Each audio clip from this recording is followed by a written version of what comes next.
My name is Michael. I'm a soccer coach or football coach based in Dzaleka refugee camp. Our team is called Senior FC, Senior Football Club.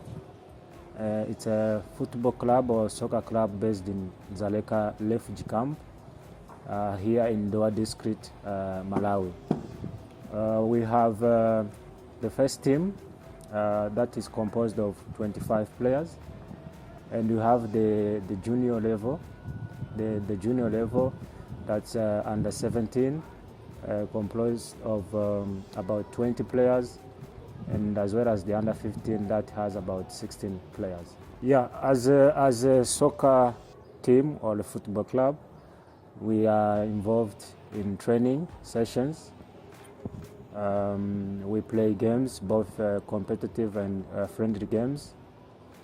We do have weekly as well as monthly meetings, and sometimes we have sessions where we do what we call theory classes, where we talk about tactics and some of the football skills or knowledge on the board, not at the ground. I would say I'm among the founders of the football club. The main reason why we started the senior football club was to create a place where the youth of Dzaleka can come and showcase their skills. In so doing, they would be getting guidance, and also their skills would be sharpened. So that's why we created Senior FC, where young men, young boys, at the moment, because at the moment we're only dealing with boys, we haven't been able to create a team for the girls. So our main goal was to create a place where these young boys, those who have the skills, the talent, can come and learn more about soccer or football. I would say we are interested in young people because the youth of Dzaleka have been and are still affected by many challenges. Of course, it's not only for the young, it's also for the adults, but the youth of Dzaleka have these challenges, emotional issues, trauma and stress, and sometimes these things can lead to undesirable behaviors such as drugs and substance abuse, and also sexual activities. So we believe that with this possibility, we can be able to distract the youth through soccer, through training, through football games.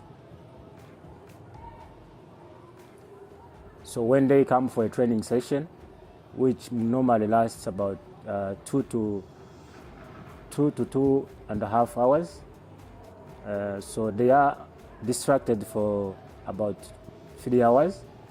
That takes their mind away from the temptation of getting involved in these bad behaviors. When they come to the football pitch to train, for the time taken, their mind is free from these tempting behaviors, such as alcohol, smoking weed, sexual behaviors at a younger age. So by the time they go back home, it's already late, I would say evening or night, so they just don't have enough time to be involved with other friends or other people who are doing bad behavior. So it is like a distraction, but a positive distraction. Our vision is to see a lot of young people from Dzaleka refugee camp, as well as the neighboring villages, have this opportunity to become better individuals in the future with the help of football.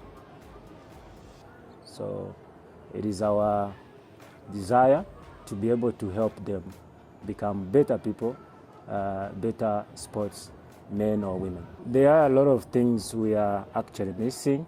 I would say we are just managing at the moment because we miss a lot of fundamental things rather, in terms of items and facility.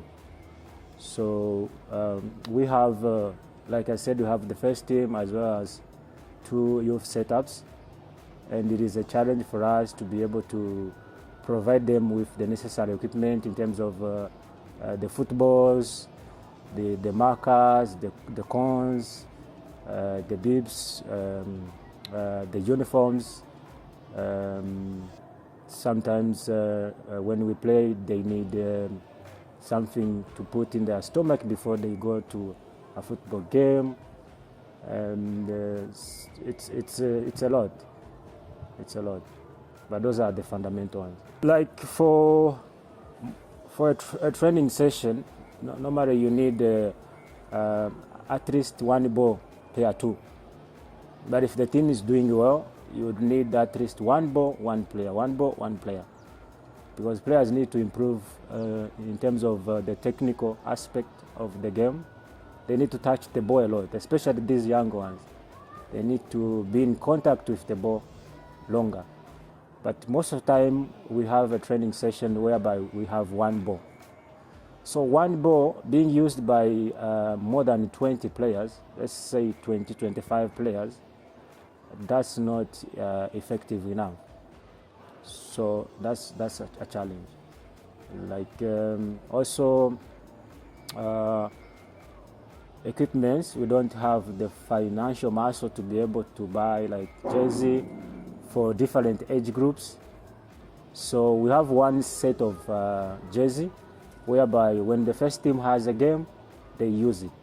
When the under 17 have a game, they also use the same. The same applies with the under 15. So for the uniform, 1 uniform for all the levels. The same happens with the bibs. We have currently we have about 18 bibs, 2 different colors. So they are being used by all the football the setup of the team, meaning under 17, under 15, as well as the first team. But if we were that stable, we had the financial support or the sponsors, we'd be able to have different equipment for different age group. Yeah, but at the moment, that is not possible for us. So we are just managing with whatever we have. We just share among the groups. I am proud of the work I have done to the community. In terms of the players and also the community at large. We coaches, we are very important in the community. We train footballers to become better footballers or to become professionals, and at the same time to become better people. So it is always good to know that you have contributed positively towards the life of someone. And when we train, we also play games. And when we play these games, a lot of people leave their homes, leave their activities, and they come and watch a football match. Some of these people, they could be old or young. Sometimes they are facing a lot of personal challenges. And when they come to a football game, for the 90 minutes plus, their stress, social challenges, they are not there. So we are like magicians. We just take that one away from them for 90 minutes. And then by the time maybe the person goes back home, they had at least a 90-minute break whether they are not stressed, they are not having bad thoughts, overthinking, trauma, and those kind of things. And another achievement, when we see a player leaving Dzaleka to go and play with some of these established Malawian teams, we feel proud. And the Dzaleka refugee camp is blessed because people can be able to travel to third countries and be resettled there. We have an example of one player who is in USA. Is playing the second division, I think, after the MLS. So he's playing football, I would say professional football. He was here in Dzaleka refugee camp. I coached him personally. So when I see him on TV, on YouTube, I feel proud for that. Malongo cuts in. Looks to get on the return. Malongo, nice turn by Malongo. Oh, through the legs, a thing of beauty. Talk about your nimble feet right there by Mael Malongo. We've managed to be able to compete and win some trophies. But I have to say it's been a while since we won one.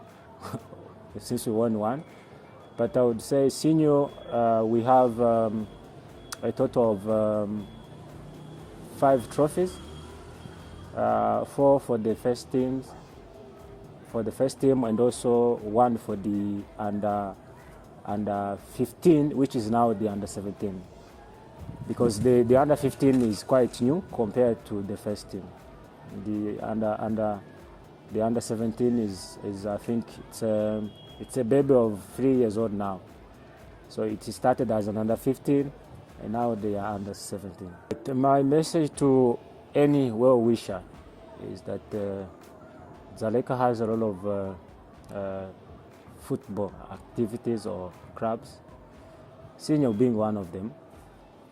We as senior would wish to have someone or some people who can be able to sponsor us, provide us with the basic needs in terms of equipment, the financial injection or support, so that we can be able to buy some equipment, be able to travel outside of the camp and play with some Malawian teams, because to do that you need financial support. Yeah, and to be able to have a meal before a game, and if you have a player who's been injured or he needs the support of the team, can be able to help them financially, because sometimes players go through injuries, some players go through financial difficulties at their homes, because being in a refugee camp, it's not easy for everybody.